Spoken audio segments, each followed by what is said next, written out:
Qu'est-ce que l'ironie? Comment la reconnaître pour bien comprendre le sens d'un texte? L'ironie est une figure qui consiste à citer des paroles, réelles ou imaginaires, que quelqu'un a dites ou aurait pu dire et que l'on considère comme absurdes, fausses ou ridicules. On prendra comme exemple la phrase suivante qu'un lycéen pourrait dire à ses parents. J'imagine que je ne peux pas sortir ce soir parce que bien sûr je suis trop jeune, parce que je pense toujours à m'amuser avant de travailler. Ici, le locuteur fait mine de reprendre à son compte le discours de ses parents. Tu es trop jeune pour sortir, tu devrais plutôt penser à ton travail.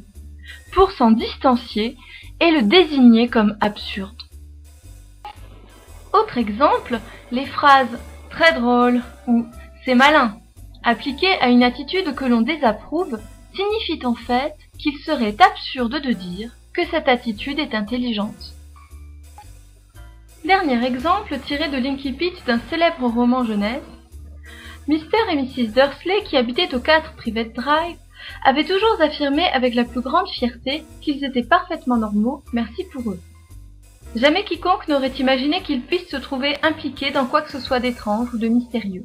Ils n'avaient pas de temps à perdre avec des sornettes. Ici, grâce au discours indirect libre, surligné en jaune, le narrateur de cette histoire fait mine d'adopter le discours terre-à-terre des Dursley. Mais c'est pour en montrer tout le ridicule. En effet, les Dursley ont tort de ne pas croire à l'extraordinaire, car celui-ci va bientôt frapper à leur porte. Quelles sont les fonctions de l'ironie? Elles sont au nombre de 3. L'ironie permet de désigner un discours comme faux ou absurde. Critiquer celui qui tient un discours absurde ou ridicule. Susciter un décalage comique entre les paroles prononcées par le locuteur et le message qu'il veut faire passer. Comment reconnaître l'ironie? Pour reconnaître l'ironie, on peut s'appuyer sur l'intonation du locuteur. On peut aussi s'appuyer sur l'emploi de termes comme « bien sûr » ou « évidemment », que l'on appelle termes emphatiques. Enfin, on peut s'appuyer sur l'emploi d'une ponctuation particulière, point d'exclamation, point de suspension. Par exemple, si vous dites à propos d'une personne très désagréable « Je l'ai croisé hier soir, il a encore été très aimable, bien sûr », vous êtes évidemment ironique, et l'on reconnaît votre ironie à l'emploi du terme emphatique « bien sûr » et à l'écrit à l'emploi des points de suspension. Pour reconnaître l'ironie, on peut aussi s'appuyer sur le contexte. Il fut un temps splendide aura une valeur ironique évidente si vous prononcez cette phrase sous une pluie torrentielle. Enfin, on peut repérer l'ironie grâce à ce que l'on connaît des idées du locuteur.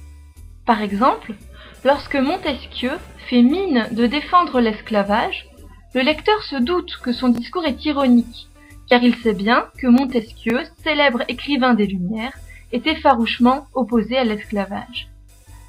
Son but est donc, à travers son discours ironique, de critiquer ceux qui soutiennent l'esclavage. Conclusion, pour reconnaître l'ironie, on peut s'appuyer sur l'intonation du locuteur, l'emploi de termes emphatiques, la ponctuation, le contexte et notre connaissance des idées de l'auteur. Bilan de cette synthèse, il faudra retenir que l'ironie consiste à rapporter des paroles, réelles ou supposées, que quelqu'un a dites ou aurait pu dire, et que l'on considère comme absurdes, fausses ou ridicules. Le locuteur va alors utiliser une intonation particulière pour indiquer qu'il est ironique, ainsi que des termes emphatiques, des gestes, une expression du visage moqueuse. L'ironie est une arme argumentative redoutable.